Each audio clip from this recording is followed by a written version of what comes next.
Dia mbola misaotra an'Andriamanitra isika any amin'izao fotoana izay omeny antsika izao, ahafahantsika manohy ny fandinihana ny lohahevitra mikasika ny fahaiza mianina, ny fahaizana ho afa-po lalandava na inona ny zavatra mitranga eo amin'ny fiainantsika. Efa natombotsika moa izany fampianarana izany tamin'ny alatsinaina teo ka tohizantsika androany ary mbola hitohika hatramin'ny zoma izany ary misaotra an'Andriamanitra antsika ny amin'izany. Nisy famaritana izay nomeko anareo ny amin'izany atao hoe fianinana izany.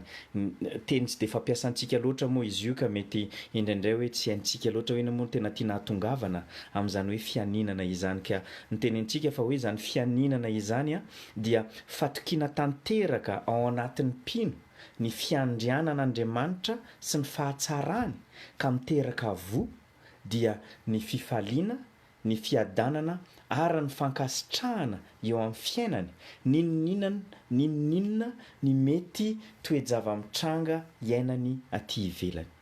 Ka noho izany isika eo anatrehan'izay famaritana izay androany indray isika raha nanandrana nandritran'izay 2 andro izay ny tena hoe andinika hoe hatraiza no tokony hisiany izany fianinana izany eo amin'ny fiainantsika dia androany isika dia hijery indray ny fahavalo ny fianinana, ny antony mahatonga antsika tsy mahay mianina, ny antony mahatonga antsika ho sahirana ny amin'ny izany fianinana izany. Ka ny antony mahatonga an'izany dia fahavalo anankiroa ny andeha ho fatohantsika androany ary somary mafonjafonja sy matevitevina ny lesontsika ka apetrakintsika amin'ny tompo ny lesona androany. Andeha hijery isika an'ireo fahavalo anankiroa dia efa omeko anareo moa izy roa dia ny voalohany dia ny filana izay miady atao anatintsika izany ny filana ary ny faharoa dia ny tsy finoana. Ireo anankiroa ireo ny filana sy ny tsy finoana no mahatonga antsika tsy mahay mianina, no mahatonga antsika tsy mankasitraka, tsy matoky an'Andriamanitra moa mazava ho azy rehefa tonga reny toe-java-misy eo amin'ny fiainantsika ireny izay tsy mifanaraka amin'ny eritrerintsika na amin'ny ny andrasantsika amin'izany fiainantsika izany. Ka ho jerentsika aloha izany voalohany indrindra mikasika ny filana. Ary raha hanao an'izany isika dia tena mila mandiny tena antsika eo anatrehan'izany hoe hatraiza moa izany no marina eo amin'ny fiainako sy ho an'ny tenako manokana satria rehefa tena mandiny tena isika fa tsy mandainga amin'ny tenantsika izay no ahafahantsika miatrika an'io fahavalo io. Raha hodintsika fanina izy na lazaintsika amin'ny tenantsika fa tsy eo izy io dia sarotra amintsika ny andeha hiady amin'izany ary sarotra amintsika ihany koa ny hahita ny fahasoavan'Andriamanitra izay manampy antsika handresy an'ireo fahavalo anankiroa ireo, fahavalo anaty izy ireo koa. Andeha hijerevantsika an'izany filana, mikasika an'izany filana izany dia sokafiny baibolinareo ao amin'ny Jakoba 4:4. I Jakoba 4:4. Jakoba 4:4 andiny voalohany ka hatramin'ny 7 no andeha ho jerentsika sy andeha hangalantsika lesona androany ny amin'ny izay resaka filana izay aloha amin'izay tapany voalohany izay. Koa Jakoba 4:4 andiny voalohany hatramin'ny 7. Zao no zavatra voasoratra ao amin'ny tenin'Andriamanitra. Avy aiza ny ady ary avy aiza ny fifandirana eo aminareo? Tsy izao va no hiaviany dia ny filanareo izay miady ao anatiny momba ny tenanareo. Mila ianareo nefa tsy manana ihany. Mamony sy mitsiriritra ianareo nefa tsy mahazo ihany. Mifanditra sy miady ianareo, tsy manana ianareo satria tsy mangataka ianareo nefa tsy mahazo ihany satria diso fangataka mba holaninareo amin'ny filanareo. Hitantsika fa miverimberina ao anatin'io io andalana soratra masina io ny resaka filana, ny faniriana mafy izay ananantsika ao anatintsika ka noho izany isika dia hijery ao anatin'ireo andininy ireo endrika anakiefatra n'izany filana izany na ny faniriantsika hoe inona no mahatonga ny faniriantsika ho lasa filana ka mahatonga n'izany filana izany ho fahavalo ny fianinana, ho fahavalo ny fatokiana an'Andriamanitra. Endrika efatra zany izay hoe mahatonga ny faniriantsika ho lasa filana. Ny voalohany dia hitantsika eo amin'ny andiny voalohany dia afaka hoe antsontsika hoe famaritana an'izany tena atao hoe filana izany dia ny filana dia faniriana diso. dia faniriana diso, faniriana tsy rariny, faniriana tsy mety. Fa aloha ataontsika hoe faniriana diso no atao hoe filana. Eto hitantsika fa inona ozy Jakoba eo amin'ny andiny voalohany no mitarika ny ady sy ny fifandirana ozy eo anivonareo, mahatonga antsika tsy ho faly, mahatonga antsika tsy ho afa-po amin'izay zavatra mitranga na amin'izay zava-misy manodidina antsika. Dia inona ozy? Ny filana izay miady ao anatintsika, filantsika manokana izany, ary filana izay ananantsika ao anatiny io dia miady ao anatintsika ao.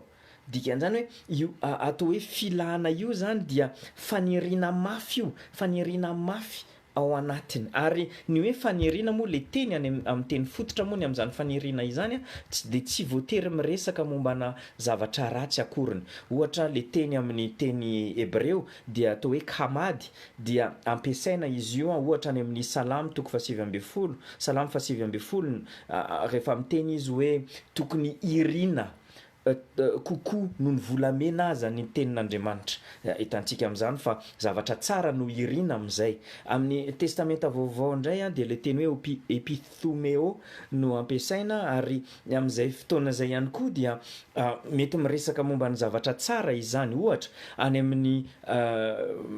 amin'ny filazantsara any rehefa Jesosy miteny izy fa izy dia naniry niaraka hihinana an'ilay sakafon'ny Paska miaraka amin'ny mpianany. Ka noho izany zany tsy voatery ratsy ny faniriana, kanefa rehefa adika ny ten'Andriamanitra ho filana na fitsiritana ireo teny ireo dia maneho zavatra ratsy, maneho hevitra hoe ratsy zany, hoe faniriana ratsy rehefa ampiasaina izay teny izay. Ka le teny filana zany dia misehatra telo. Ny ampiasaina anazy ny voalohany aloha dia ampiasaina izy hoe amin'izay hoe mahafilana azy izay, dia matetika rehefa mampiasa an'izay teny hoe filana izay dia resaka firaisana ara-nofo no ambadika an'izay matetika ao anatin'ny tenin'Andriamanitra. Ny teny faharoa izay ampiasaina ny amin'izany filana izany dia ny resaka hoe fieremana.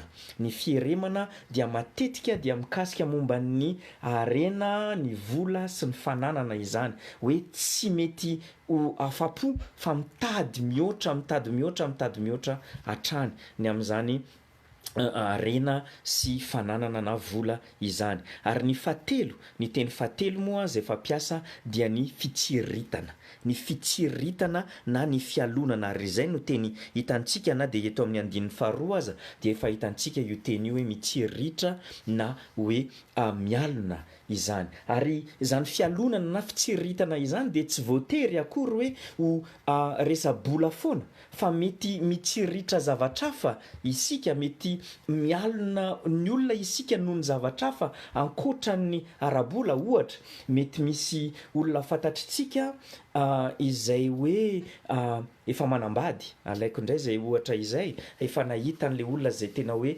sahaza azy, ary isika koa dia mitsiritra, mety hoe mitsiritra maniry ny anana an'izany koa ny sasany amintsika angambany. Misy sasany ihany koa mety hoe mitsiritra ihany koa ny fiainam-pianakaviana na ny namana izay ananan'ny sasany ihany koa dia efa mitarika fitsiritana izay.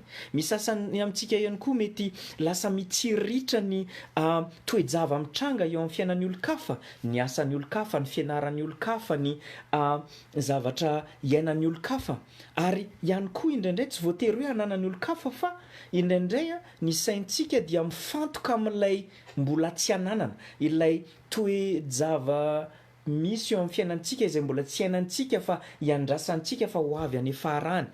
Ka lasa hoe mifantoka amin'ilay irina hoe angambany ahako rehefa manambady dia ho faly, angambany ahako rehefa mahazo an'izao asa zao dia ho faly, angambany ahako rehefa miova ohatran'izao ny fiainako dia ho faly amin'izay. Ka lasa mahatonga antsika tsy mankafy an'ilay ankehitriny fa mibanjina hatrany, mieritreritra hatrany an'ilay le fiovam-piainana izay andrasantsika izany.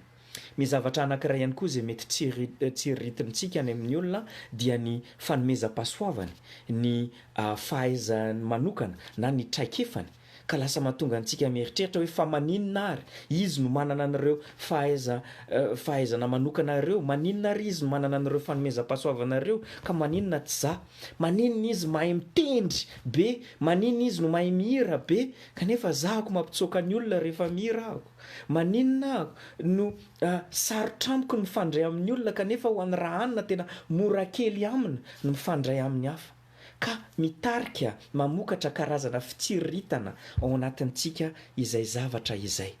Izany fitsiritana na fialonana izay dia lay teny amin'ny teny fototra moa dia mora tadidy satria hoe zalo zany dia ohatrany hoe jaloux amin'ny teny frantsay, dia ny hevitra an'izany dia ohatrany hoe karazana fihetsem-po mahery ao anatiny izay te ahazo, tianao ny ahazo ary tianao ihany koa ny hihoatra ny olo-kafa, te ahazo mihoatra ny olo-kafa, zany tena ao ambadika an'izany fitsiritana izany. Ka noho izany zany ny faniriana na dia faniriana na zavatra tsara mety lasa mivadika filana na fitsiritana rehefa diso mihoatra. Ohatran'izao zany afaka hamaritantsika an'izany hoe ataontsika hoe filana izany dia hoe faniriana tafahoatra na tsy tokony ananana ho ana zavatra izay matetika ananan'olo-kafa. Averiko izay, faniriana tafahoatra na tsy tokony ananana ho ana zavatra iray matetika izay ananan'olo-kafa. Misy endrika anankiroa zany eo, voalohany aloha le araka ny teniko teo hoe faniriana tafahoatra. Misy dikan'izany dia hoe mety faniriana ho ana zavatra tsara izy io, fa ny mahatonga anazy ho tafahoatra dia zao, io faniriana io dia lasa sampy. Lasa ny eritreritsika dia zao hoe tena tsy ho faly ahako eo amin'ny fiainako raha tsy manana an'izao. Mety ho zavatra io, mety ho olona io, mety ho fijerin'ny olona anao io, mety zavatra maro samihafa io, fa efa lasa diso mihoatra le izy rehefa izay no tena hoe mamatotra ny sainao ka mahatonga anao mieritreritra fa hoe tsy ho afa-po mihitsiny ianao raha tsy mahazo any ny zavatra anankiray izay irianao io. Tsy izay ve ny zavatra nahatonga ny olombelona ho latsaka ao anatin'ny fahotana, ahoana ny tany amin'ny Saedena? Zay ny zavatra nahazo an'i Eva sa tsy izay? Ny fanirian'i Eva ny voankazo iny dia na dia efa nitenenin'Andriamanitra fa hoe tsy tokony ho raisina dia mbola noraisiny ihany iny voa iny. Zay le endrika faharoa, na tafahoatra na ihany koa hoe tsy tokony ananana. Efa nitsakanan'Andriamanitra, efa nataon'Andriamanitra hoe tsy hohanina iny voankazo iny kanefa mbola nohanina ihany koa.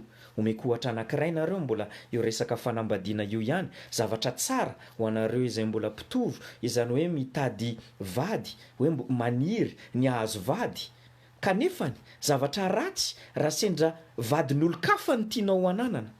Raha vadin'olo-kafa ny tianao ho antenanao dia faniriana izay tsy tokony ananana izany satria fa any olo-kafa iny ka mitarika anao ny hijangajanga na hoe arabaky teny na ihany koa na dia ao an-tsainao fotsiny aza, ka lasa mahatonga anao manana faniriana, manana filana ho an'ny olo-kafa izay efa vadin'ny olona ohatra. Ary eto moa tsy ndriko kely aza ho an'ny olona izay manambady mihaino ankehitriny, matetika izay zavatra izay dia tsy voatery hoe mitondra any amin'ny fijangajangana, fa ary mbola hiverenantsika zay indraindray na dia fampitahiana aza. Ianao mahita ny vadin'ny olo-kafa dia le mieritreritra hoe tsy mbo ohatran'io ny vadiko, dia efa matetika izay zavatra izay lasa mitsiry ao anatintsika ao lay faniriana, lay filana hoe mba hanova ny vadintsika hitovy amin'ilay vadin'ny olo-kafa izay hitantsika fa metimety raha araka ny fijerintsika azy. Ka noho izany dia mila mitandrina isika ny amin'izany filana izany, mila mitandrina isika sao dia ny faniriantsika dia efa lasa filana diso mihoatra na filana izay tsy tokony faniriana diso mihoatra na hoe faniriana tsy tokony ananana. Mila mitandrina ny amin'ny filana satria voalohany indrindra ny filana dia karazam-pahotana izay tsy mety voky, izay mitady zavatra hafa hatrany. Raha hoe misy zavatra anankiray irianao hoe eo amin'ny fiainanao ka rehefa azo iny zavatra hafa iny mahita zavatra hafa irina ambonin'iny foana ny fonao. Tsy efa tsapanareo ve zay eo amin'ny fiainanareo? Mamorona zavatra hafa izay irina foana ny fontsika raha tsy mahita fahafaham-po. Ary ny faharoa efa niteneniko kely teo, ny anisan'ny loza ny amin'izany hoe filana izany de matetika isika rehefa mitsiritra ny olo-kafa dia mampita ary mangataka ny anana any zavatra zay eritreretintsika fa tsy ananantsika iny. Zay ny votoatony didy fafolo ka andaony isika vetivetika tazomy tananareo amin'ny Jakoba toko faefatra andeha hijery vetivetika any amin'ny Deutéronomie toko fadimy afaka tany amin'ny Exodosy faharoapolo ihany koa isika fa aoka leo amin'ny Deutéronomie toko fadimy ny andeha hojerentsika dia Deutéronomie toko fadimy ny andininy fahavalo ambin'ny folo. Zao ny zavatra teneniny ao: ary aza mitsiritra ny vadiny namanao, ary aza mitsiritra ny tranony namanao, na ny taniny, na ny ankizilahiny, na ny ankizivaviny, na ny ombony, na ny borikiny, na izay mety ho any namanao akory aza. Miteny mazava izy eto hoe misy namanao iza moa io namanao io dia ilay olona izay mpiray-vody-rindrina aminao, ilay olona akaikinao, ilay olona izay hitanao ny fiainany ka mahatonga anao mijery ny fiainany, ka mahatonga anao lasa mitsiritra an'izay zavatra hitanao eo amin'ny fiainany io. Ka io namana na mpiray-vody-rindrina io dia lasa mivelatra izy io ankehitriny no ny tambajotra ara-sosialy sa tsy zay? Tsy misy amintsika angambany, vitsy amintsika angambany hoe ny zavatra ratsy momba ny fiainany no apetrany any amin'ny Facebook, fa ny zavatra metimety sy ny zavatra tsara daholo, anisan'izany angambany moa ny tenako. Ka noho izany lasa mora amintsika ny mitsiritra no mahita an'izay zavatra hoe ananany afaka eritreretintsika fa hoe tsy ananantsika, ka noho izany isika lasa mipoitra ao anatintsika ohatra ny karazana fatezerana amin'Andriamanitra satria tsy nomen'Andriamanitra an'ilay zavatra zay eritreretintsika fa hoe tokony ho azontsika koa satria azony io olona anankiray io eo amin'ny fiainantsika. Ary noho izany dia tena mila mandiny tena isika. Anisan'ny fomba ahafahantsika mandiny tena dia zao: ohatrany ahoana ny toe-pontsika, faly ve isika sa ohatrany somary manganohano rehefa hitantsika fa mahazo zavatra tsara ny olo-kafa akoatrantsika? Faly ve isika sa somary manganohano ny any anatintsika any rehefa hitantsika fa mahazo zavatra tsara ny olo-kafa akoatrantsika?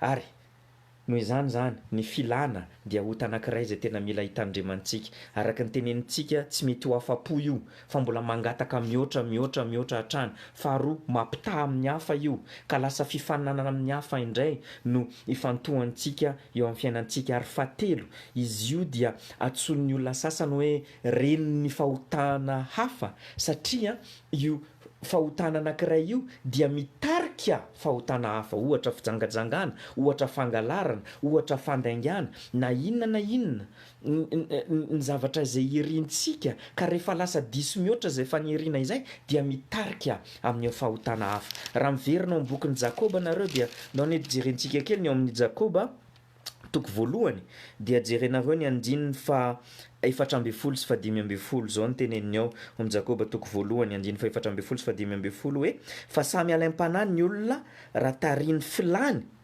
sy ny fitahiny izy, ary ny filana rehefa torotoronina dia miteraka ota, ary ny ota rehefa tanteraka dia miteraka fahafatesana. Hitantsika amin'izany fa ny filana sy ny fialonana dia mitarika fifandirana. Raha hitantsika ny tao amin'ny Jakoba toko faefatra eto indray dia miteraka fahotana, mitarika any amin'ny fahafatesana azy izany zavatra izany satria tianao potena le olona zay hitanao manana an'ilay zavatra izay tsy anananao mba ahazonao an'iny zavatra zay eritreretinao iny hoe tokony anananao. Koa zany mahatonga ny filana ho fahavalo ny fianinana voalohany indrindra dia satria ny filana dia faniriana diso mihoatra na faniriana zay tsy tokony ananana akory aza. Faharoa dia hitantsika indray eto amin'ny andininy faharoa amin'ny Jakoba toko faefatra eo amin'ny andininy faharoa fa ny filana dia faniriana mitarika antsika hanota hahazoana azy.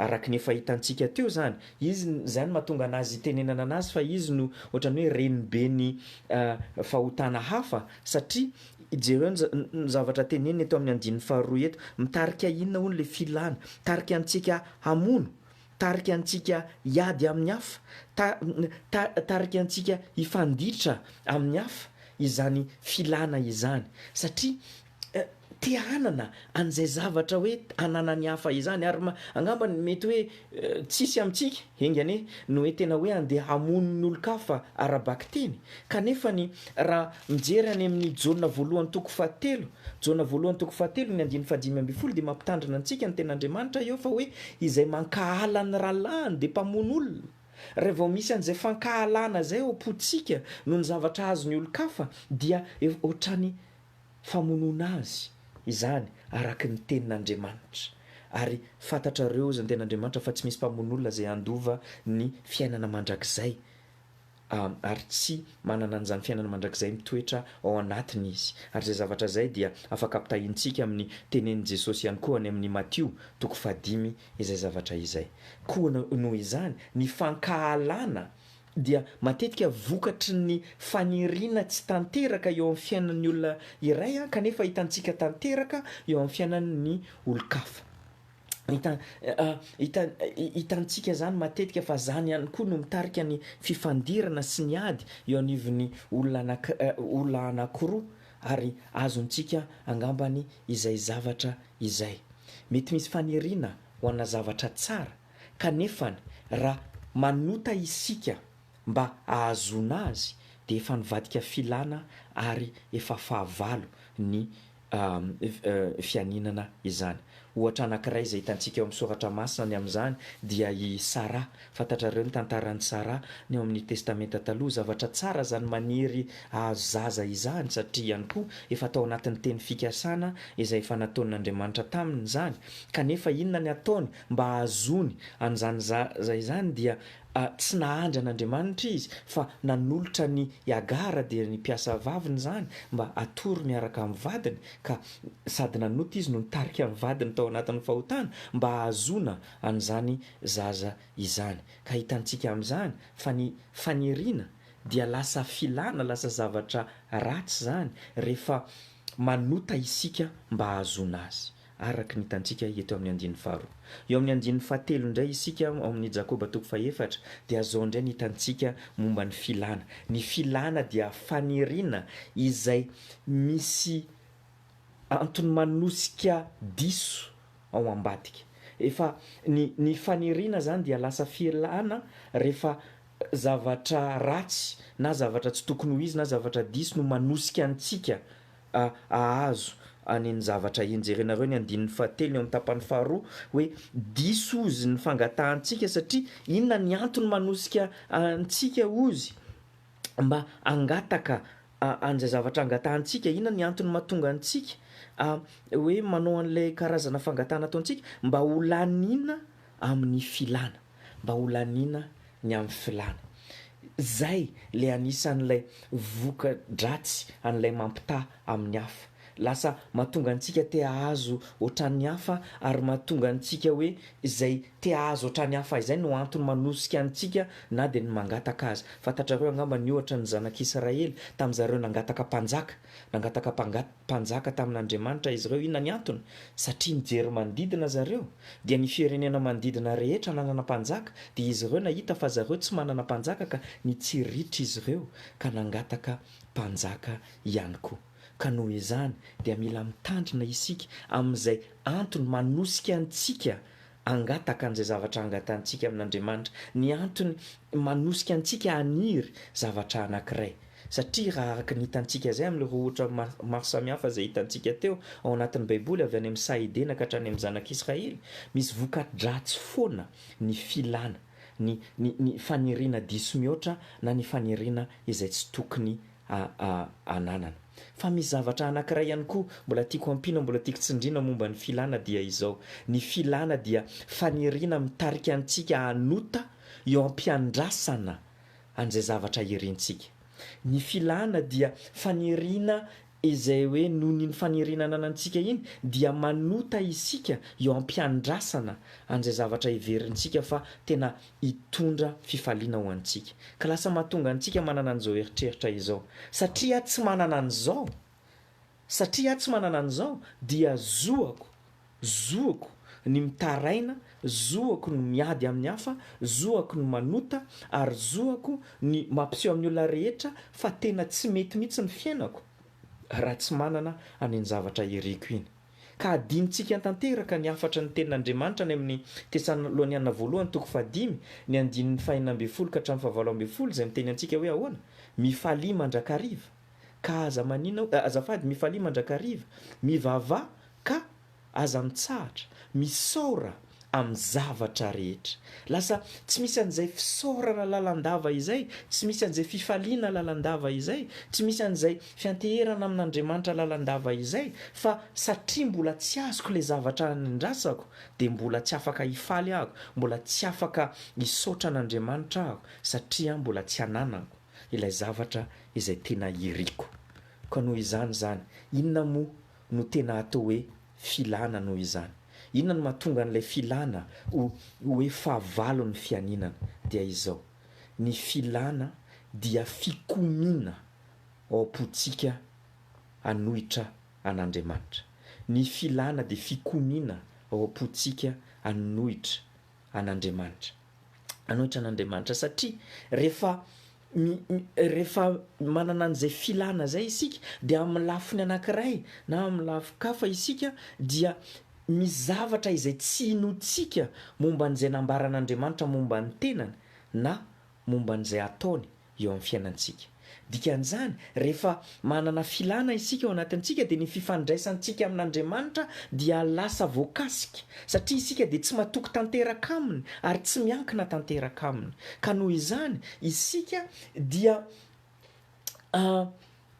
lasa ohatran'ny hoe mikomy amin'Andriamanitra, tsy mino tanteraka an'izay zavatra nambaran'Andriamanitra na dia tsy andeha hiteny an'izany amin'ny fomba mazava aza isika. Fa ihany koa ny filana tsy fikomiana amin'Andriamanitra eo anatrehan'Andriamanitra irery ihany, fa ny filana dia fikomiana amin'ny hafa ihany koa. Fikomiana ao am-pontsika amin'ny hafa ihany koa.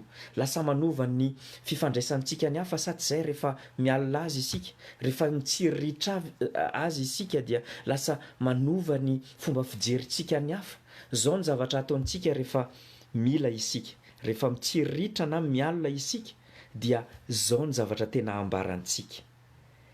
Tsy afaka ho tian'ity olona ty ahako satria Andriamanitra ohatrany tia anazy kokoa noho izahako. Satria nomen'Andriamanitra zavatra izy izay tsy nomen'Andriamanitra.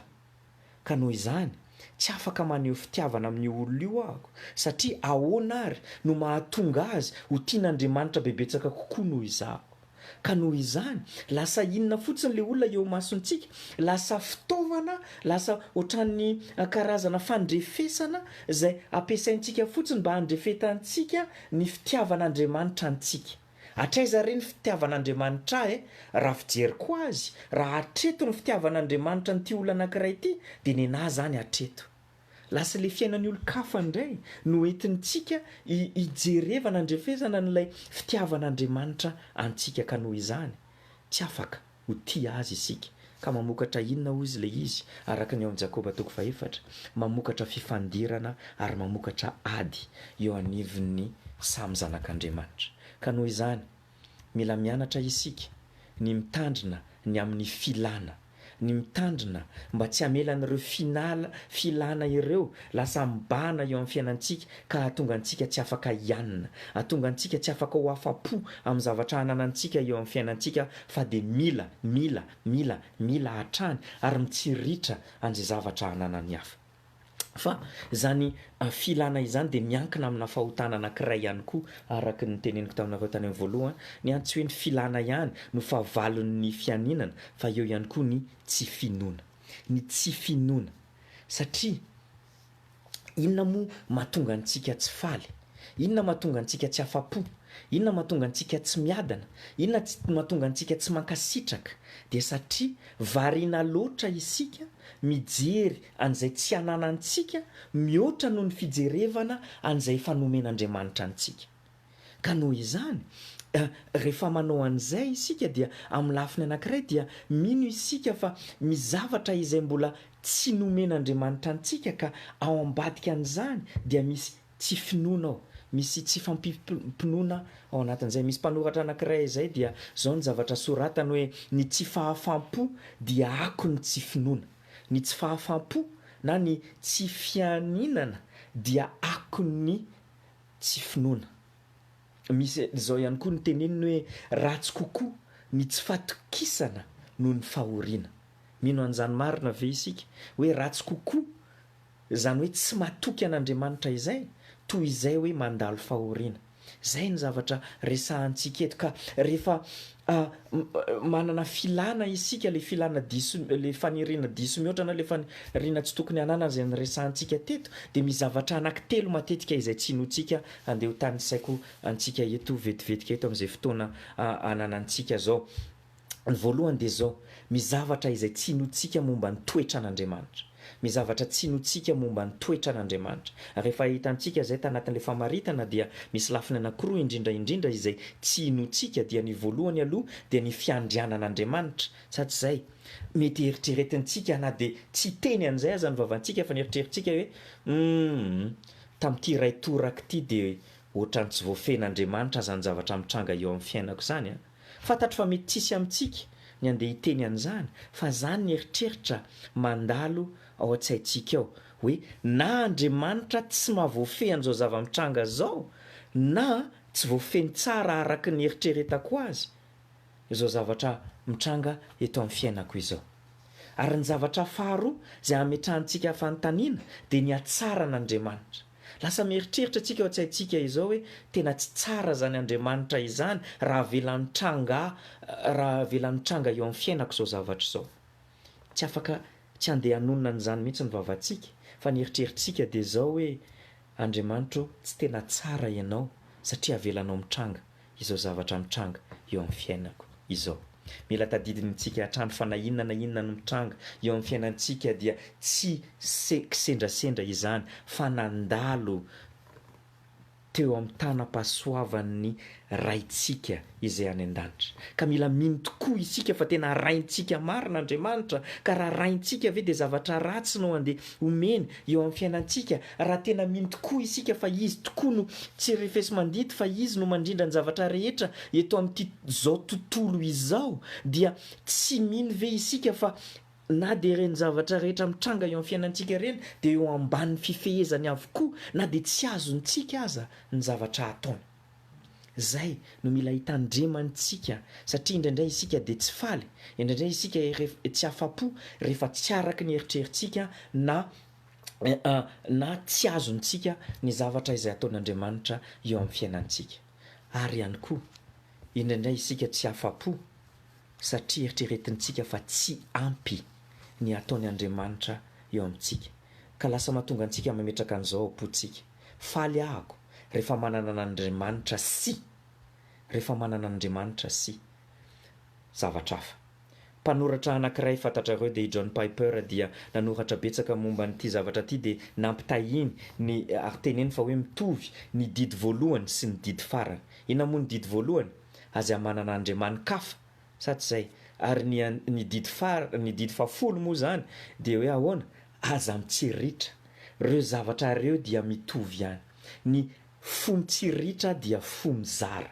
Misy sampy ao zay enjehany tahaka ny na mihoatra no anenjehany an'Andriamanitra. Ka rehefa mizara ny fotsika, rehefa mizara ny loharam-pifaliantsika dia efa misy sampy tafiditra zay ao am-pontsika ka tsy Andriamanitra rery no eo amin'ny toerana zay tokony ametrahana azy.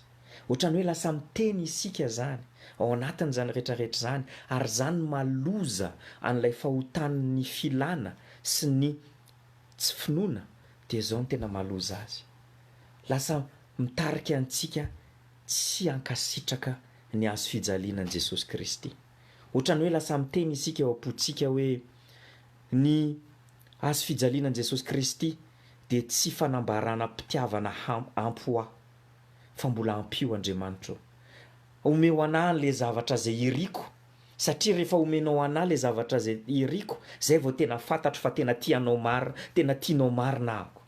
Zay vao tena resy lahatra ny fitiavanao aho. Jesosy Kristy maty teo amin'ny hazo fijaliana ho anahako sy ho anao.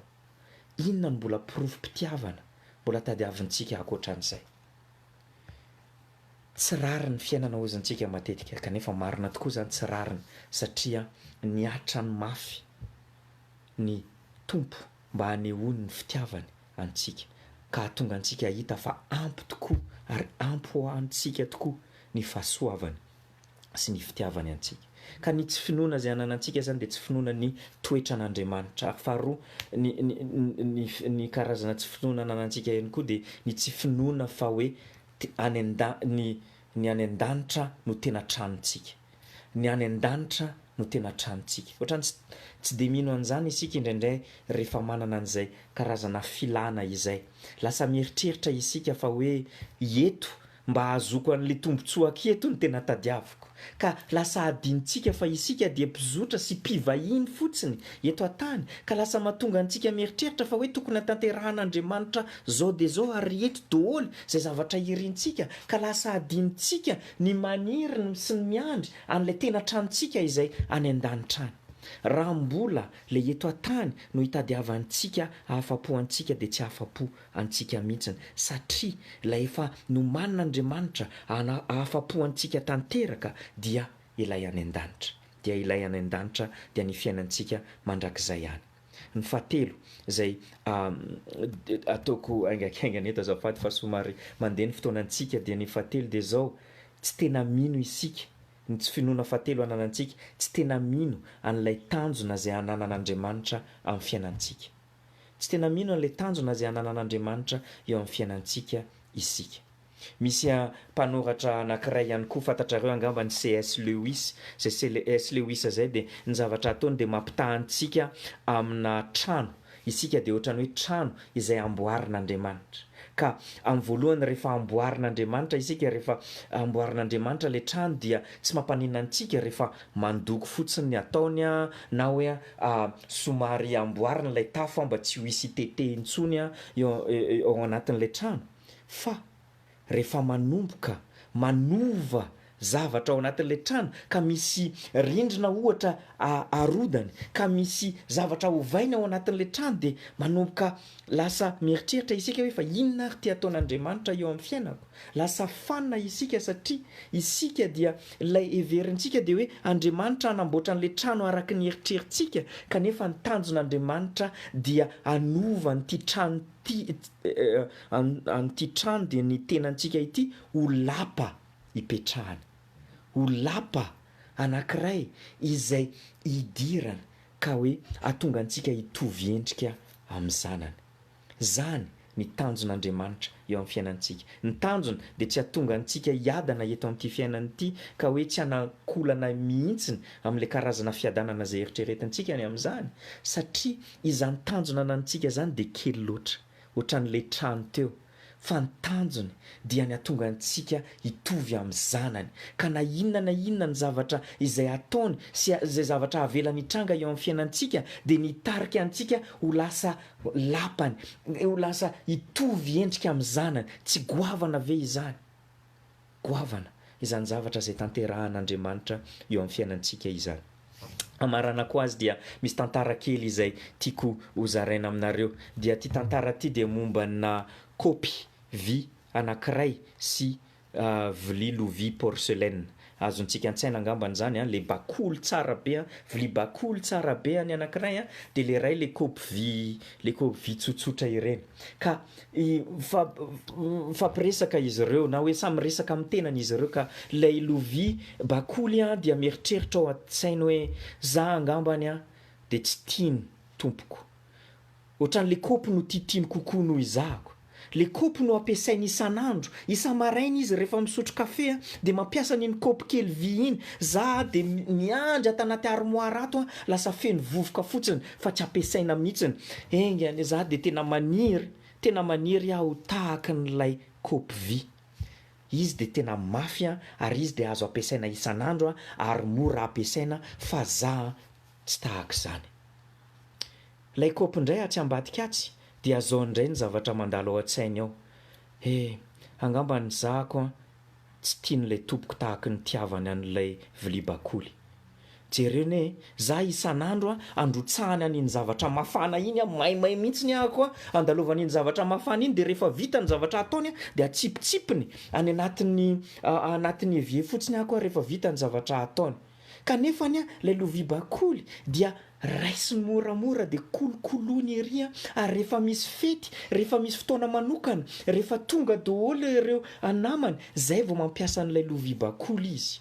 Zahako rehefa tonga ny fety, za afenina ry an-dakozia satria tsy azo ampiasaina olona. Tena maniry ahako ny hitovy tahaka an'ilay lovia bakoly satria izy dia tsara tarehy kely, izy misy endrika kely, dia izy dia somary hoe malefaka kely zany. Raha ny hevitrareo ny amin'izay tantara fotsiny izay, fa raha ny hevitrareo iza ny tena ilain'ilay tompony, lay lovia bakoly ve sa lay kaopy vy? Samy ilain'ny tompo reo, samy ilain'ny tompo reo, fa tsy mitovy ny ilaivan'ny tompo azy, ary tsy mitovy ny anampiasain'ny tompo azy, ary tsy mitovy ny sitrapon'ny tompony amin'ny fampiasana azy ireo. Ny tanjon'Andriamanitra dia ny tanjon'ilay tompon'ireo azafady aloha voalohany indrindra dia tsy ny hatonga an'ilay vilia bakoly ho lasa kaopy na ilay kaopy ho lasa bakoly tampoka, fa ny hatongan'izy ireo samy anatanteraka an'izay efa napetraka Andriamanitra napetrany ho tanterahany. Tahaka izany koa isika ihany koa dia samy hafa nanaovan'Andriamanitra antsika rehetra, samy hafa no nampiasain'Andriamanitra antsika rehetra, ary samy hafa ny zavatra izay hampandalofantsika rehetra. Mety hafa ny endriky ny fitsapana sy ireo fahoriana amin'ny fiainan'ny olon-kafa noho ny fiainanao, fa tsy midika izany, fa tsy mitovy ny tanjona izay ananan'Andriamanitra amin'ireny olon-kafa ireny sy aminao. Ny tanjon'Andriamanitra dia tsy ny hampitovy an'izay zavatra andalovan'ny olona rehetra eto amin'ity fiainana ity sy hampitovy an'izay tombontsoa azon'ny olona rehetra eto amin'ity fiainana ity, fa ny tanjon'Andriamanitra dia ny fahamasinana, ny fahadiovana, ny fitaovana rehetrarehetra izay andeha ho ampiasainy ny amin'ny voninahiny.